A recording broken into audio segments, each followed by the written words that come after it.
A British naval cannon at Portsmouth starts 15 yachts on a race around the world. The skippers and their crews will spend 8 months sailing 27,000 miles across the roughest oceans, ranging from the blistering tropics to the sub-zero temperatures of the Antarctic.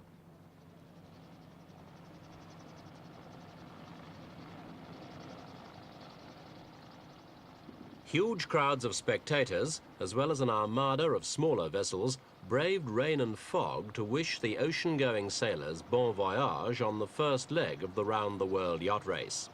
It's being organised by the British Royal Naval Sailing Association and sponsored by a brewing company. Entrants are from all over Europe.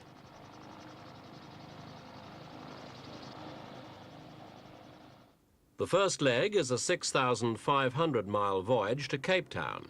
Then the 167 sailors head for Auckland in New Zealand. After that, they're off round Cape Horn, where stormy waters have claimed many lives, and on to Rio de Janeiro before an Atlantic passage back to Portsmouth. Each stopover will last about 2 weeks. Portsmouth's yacht basin was a forest of masts as the sailors, 8 of them women, prepared to cast off. On the worst parts of the journey, the crews will face mountainous seas and hurricane winds. These ocean-going yachts are all about 65 feet long. Most carry a crew of 10 or 11.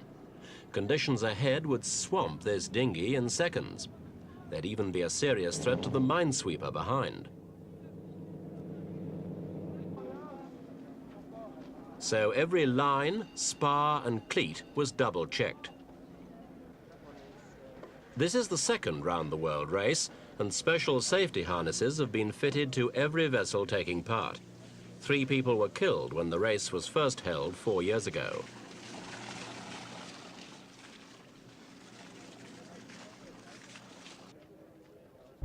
The crews had to prepare for 6 weeks at sea non-stop.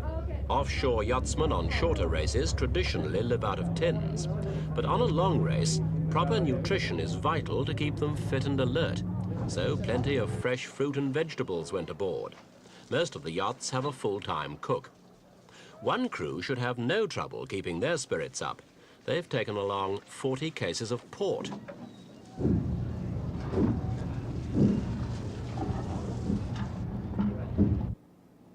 ADC Accutrack is the only yacht in the race with a woman skipper. She's Claire Francis, a diminutive Englishwoman, only 5 feet 1 and weighing 105 pounds.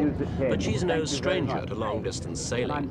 She made her name on single-handed trips, crossing the Atlantic alone twice. This time she's got a crew of 11. In fact, you could call the race a sort of floating honeymoon. One of her watch leaders is Jacques Redon, a Frenchman she married only a few weeks ago, the best possible kind of first mate. We asked her how much easier it would be sailing with a crew.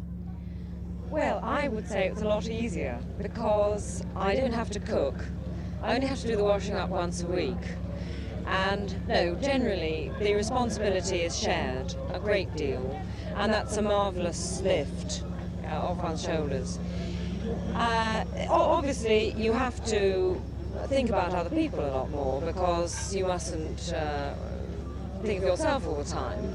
You have to get out of their way, or you have to not be incredibly selfish as you can be when you're single-handed. So you know there is that aspect, but generally it's a very nice change.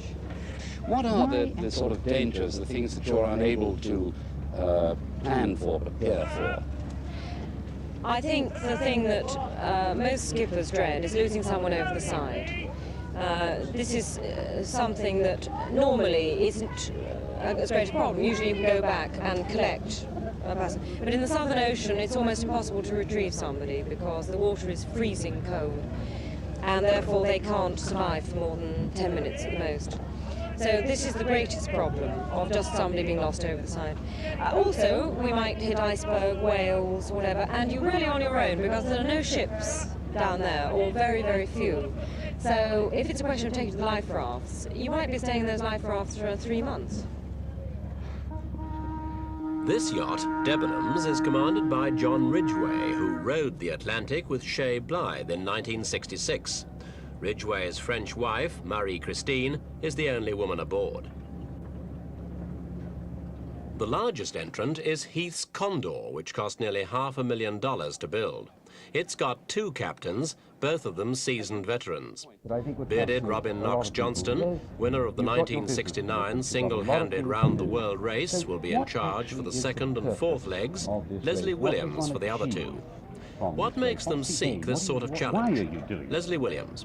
I think what one achieves is a regaining of sanity, probably.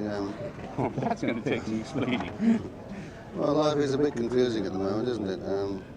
If anybody really understands what's going on in the world and what's going on in our once great country, it's marvellous to go to sea and to clear your mind.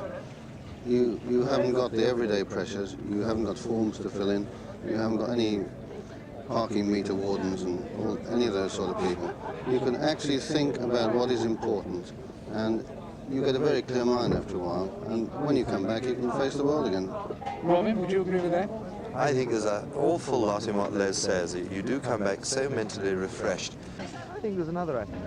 Crew members' personal possessions were the last things to go aboard on the day the race started. The cheapest yachts in the event cost $150,000. In effect, they're seagoing greyhounds designed around the sailing equipment, and people have to fit themselves in where they can.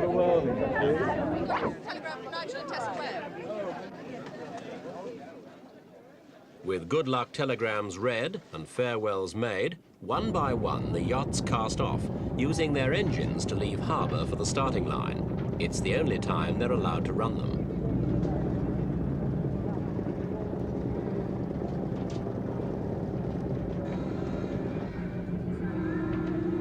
Sponsorship's the name of the game in this yachting league. The costs involved mean the sailors have to advertise products to finance themselves. Names like ADC Accutrack and Debenhams aren't traditional seafaring ones. They're company names. Only 5 of the 15 contestants aren't called after a company or product. The race organisers accepted such names could be used, providing the lettering was no bigger than that normally used for yachts. Many of the vessels involved have been successful in past races using different names. Nowadays, in events like this, nautical names give way to business labels.